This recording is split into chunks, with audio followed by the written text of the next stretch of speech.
प्रभु श्री राम का जन्म त्रेता युग में हुआ था। एक अनुमान के अनुसार उनका जन्म 5114 ईसा पूर्व माना जाता है।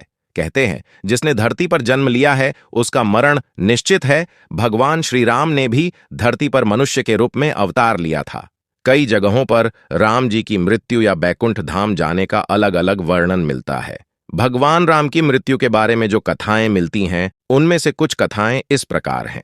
कहा जाता है कि जब माता सीता को अपने पवित्र होने का प्रामाणिकता सिद्ध करने के लिए कहा गया तो उन्होंने परीक्षा देकर अपने पवित्र होने का प्रमाण दिया। लेकिन इसके पश्चात सीता जी अपने दोनों पुत्रों कुश और लव को राम जी को सौंप दिया और धरती माता से कहा कि हे धरती माता, मुझे अपने अंदर समा लो। माता सीता के इतना कहते ही धरती फट गई और देखते ही देखते वह भूगर्भ में चली गईं।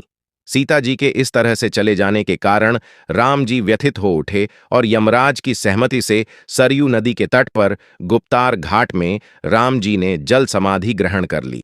राम जी की मृत्यु के बारे में एक अन्य कथा भी मिलती है, जिसके अनुसार हनुमान जी की अयोध्या में अनुपस्थिति के समय यमदेव ने नगर में प्रवेश किया और संत का रूप धारण कर वे राम जी के पास उनके महल में गए। संत वेश धारण किए हुए यमदेव ने श्री राम से कहा कि हम दोनों के बीच की वार्ता गुप्त रहेगी। वे राम से एकांत में बात करना चाहते थे। यमराज जी ने राम जी के सामने यह शर्त रखी कि यदि हमारे वार्तालाप करते समय हमारे बीच कोई आया तो द्वारपाल को मृत्युदंड मिलेगा। राम ने वचन दे दिया, लेकिन उस समय हनुमान जी वहां उपस्थित नहीं थे, जिसके कारण लक्ष्मण जी को द्वारपाल बनाकर खड़ा किया गया। जिसके बाद यमदेव अपने असली रूप में आ गए और राम जी से कहा, प्रभु, अब आपको अपने लोक लौटना होगा। धरती लोक पर आपका जीवन पूर्ण हो चुका है। अभी वार्तालाप चल ही रही थी।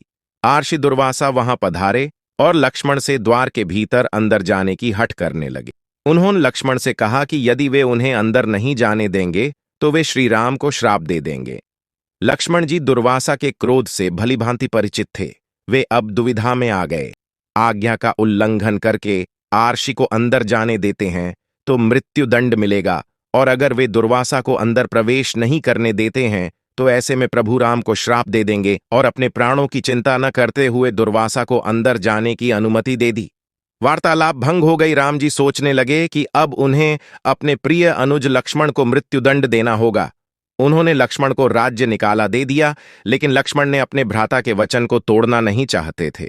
वचन को पूरा करने के लिए उन्होंने सरयू नदी में जल समाधि ले ली। लक्ष्मण के सरयू नदी में समाधि लेने से राम जी अत्यंत दुखी हो गए और राम जी ने भी जल समाधि लेने का निर्णय कर लिया।